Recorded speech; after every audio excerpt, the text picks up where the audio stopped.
Commanders fans, welcome back to Commanders HQ, your go-to for sharp insights, honest evaluations, and no fluff. Today we're breaking down everything you need to know from Tuesday's training camp session in Ashburn. And listen, no pads? No problem. Because while it was a lighter day physically, the performances we saw still told us a lot about the trajectory of this roster. Hit that like button if you're fired up for this team's direction, and let's jump right into the biggest standouts. Let's not beat around the bush. Mike Sainristil isn't just having a good camp. He might be the best defender on the roster right now. That's not hyperbole. That's reality. With the offense trying to stretch the field during passing drills, Sainristil once again shut things down. Sticky coverage, smart positioning, confidence at the line. It's all there. And what's even more important? He's emerging as a vocal leader in the secondary. The move back inside has unlocked his ability to anticipate and disrupt. This is what a top-tier nickel looks like in today's NFL. Sainristil's dominance so far in camp isn't just about talent, it's about tone setting. He's helping dictate how this defense operates at every level. Now, on the other side of the ball, let's talk about Deebo Samuel. The connection between Jaden Daniels and Deebo has been real from day one, but it's not just hype anymore. This is the best offensive player in camp so far, period. Today, Cliff Kingsbury opened the bag with more gadget plays, end-arounds, motion sets, and designed touches, and Deebo thrived. And it wasn't just Daniels. Sam Hartman hit Deebo on a deep crosser, threading the needle for one of the cleanest throws of camp. But the play of the day? Deebo beating Mike Sainristil, yes, the same Sainristil we just hyped, on a deep seam route and laying out for the grab. Full extension, full control, full statement. Whatever you thought Deebo had left after last year's trade, double it. Maybe triple it. Let's talk about the rookie turning heads, 7th rounder Ja'Cory Krosky-Merritt. This guy looks different. Speed, patience, and an underrated physical edge when he hits the hole. And today, another round of chunk plays despite no pads. He's showing vision you don't coach. The way he reads the line, gets skinny through gaps, and bounces second-level defenders with quick moves, it's translating already. Today's highlight, a gorgeous jump cut through the middle when the defense sent pressure. Even in a thud tempo practice, it looked like a 20-yard gain in live action. Let me be clear, if this keeps up, Krosky-Merritt will be RB2 sooner rather than later. He even took first-team reps during the hurry-up period. Coaches are taking notice. You want a breakout rookie? Look no further than 6th-rounder linebacker/safety Kane Medrano. He made his presence felt today with a clutch interception on Sam Hartman, ending what had otherwise been the QB's best practice of camp. But that wasn't a fluke. Medrano's range and coverage popped off the screen in college, and now it's translating at the pro level. His fluidity in sub-packages, especially against tight ends and backs, is exactly what Washington needs in its dime looks. The Commanders are thin at hybrid spots. If Medrano keeps stacking performances like this, he's going to carve out real defensive snaps fast. Let's run through some key updates straight from the field. Josh Connerly Jr., the rookie tackle, is moving out in space like a tight end. That's going to pay off huge in the zone run game and screen packages. Matt Gay, quietly perfect on kicks again, Sunday and Tuesday. Give the man his flowers. Chris Moore dropped a ball early but made up for it with an athletic, leaping grab later. That's resilience. Sam Hartman, best day yet, even with the Medrano intel. He's pushing hard for that QB3 spot, and with Mariota resting, he took full advantage. And Quan Martin and Tyler Owens, these two are quietly becoming a problem for opposing offenses. Martin continues to disrupt deep throws, and Owens has looked sharp both near the line and in coverage. And yes, Von Miller still looks like Von Miller. The power, the bend, the instincts, it's all still there. For a vet at his age, he's not just holding up, he's standing out. No injuries to report. That alone is a huge win for any camp session. But here's what really stands out. Both sides of the ball are showing energy and fire. You're seeing leadership emerge, roles being defined, and when joint practices and preseason hit, this coaching staff is going to have real decisions to make. This isn't a roster sleepwalking through install. This is a team treating every rep like it matters. That's how contenders are built. Now, let's pivot for just a moment and talk about the elephant in the room, Terry McLaurin.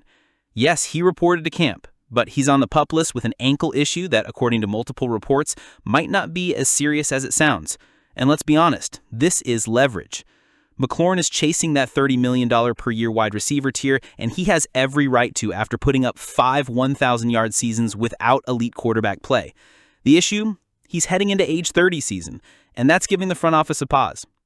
Adam Peters has the leverage of Jaden Daniels' rookie deal to structure something favorable, but if Washington is serious about contending in 2025, they needed McLaurin. Period. Contract talks are ongoing, but this situation could get more tense before it gets resolved, and yes, we're watching it closely. Let's rewind to that moment in 2024. Deebo said he woke up one night around 2 or 3 a.m. coughing uncontrollably. No prior experience with pneumonia, no clue what was happening, just a body shutting down in real time. Here's how he put it. I was sleeping one night and woke up at probably like 2, 3 in the morning and couldn't stop coughing, but I never had pneumonia and never knew what it was. He thought it might be dehydration or a sugar crash. He still went out and suited up for that 49ers that Sunday.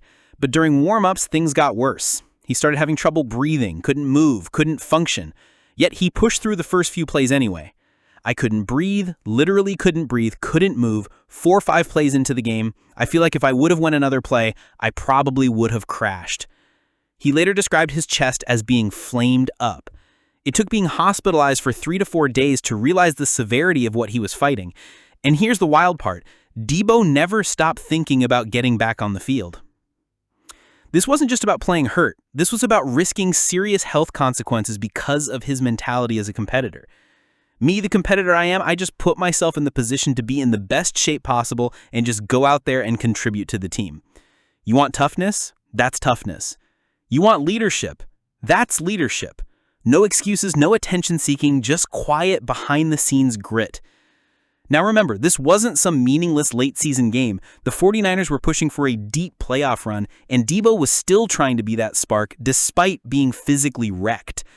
For the Commanders fan base, especially those who value old-school, hard-nosed football, this is the kind of story that gets you fired up. The best part? Deebo says he's back to full strength, but it didn't happen overnight. Probably towards the end of the season, I kind of got my breathing back and felt like normal. Coming off pneumonia, it's kind of hard to breathe, so it's kind of hard to build that capacity back up, but towards the end of the year, I felt fine. That lingering fatigue, the lack of oxygen capacity, the slow return to cardio shape, it took weeks to fully recover. So if anyone felt like Deebo wasn't quite himself last season, now you know why. Now fast forward to today, 2025 training camp. Deebo Samuel is fresh, healthy, and entering what could be a career-defining season in Washington. When asked if this season feels important, his response was simple. Yeah, for sure, but I just take it day by day and just let the cards play itself. No drama, no bold declarations, just work. That's Dan Quinn's kind of guy. That's Adam Peters' kind of guy. That's the kind of guy who fits the new identity of this football team. Let's not gloss over what this means schematically. Deebo isn't just a wide receiver, he's a weapon. You can line them up in the slot, out wide, in motion, or even in the backfield. And in Cliff Kingsbury's system, with a young quarterback like Jaden Daniels, versatility like Deebo's is invaluable.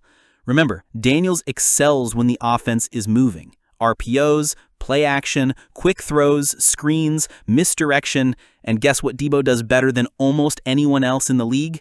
Yards after catch.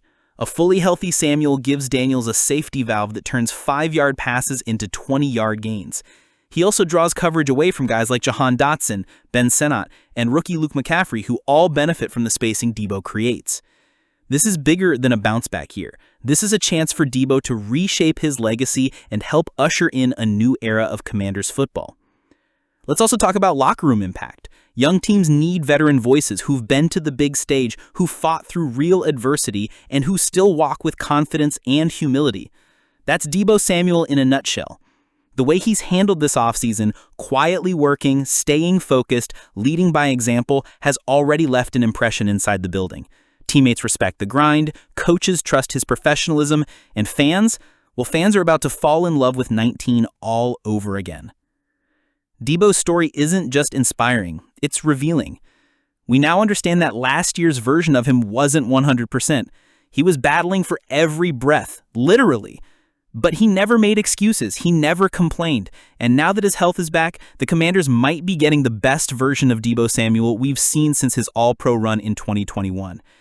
If Jaden Daniels is the future, Deebo might just be the force that helps him get there, both on the field and in the locker room. So let's wrap it up. Tuesday's practice gave us another dominant showing from Mike Sainristil, Deebo Samuel cooking everyone, including the top CB, Ja'Cory Krosky-Merritt showing why he's climbing the RB depth chart, Kane Medrano announcing his arrival in a big way, and a team that's pushing each other and pushing towards greatness. Now, we want to hear from you. Who's your breakout candidate for this year? Do you believe Krosky-Merritt is the real deal? And should the Commanders pay McLaurin top 10 money to keep him in DC? Drop your takes in the comments, hit that subscribe button if you haven't already, and stay locked into Commanders HQ. Training camp's just heating up, and so are we. Hail to the Commanders! See you next time.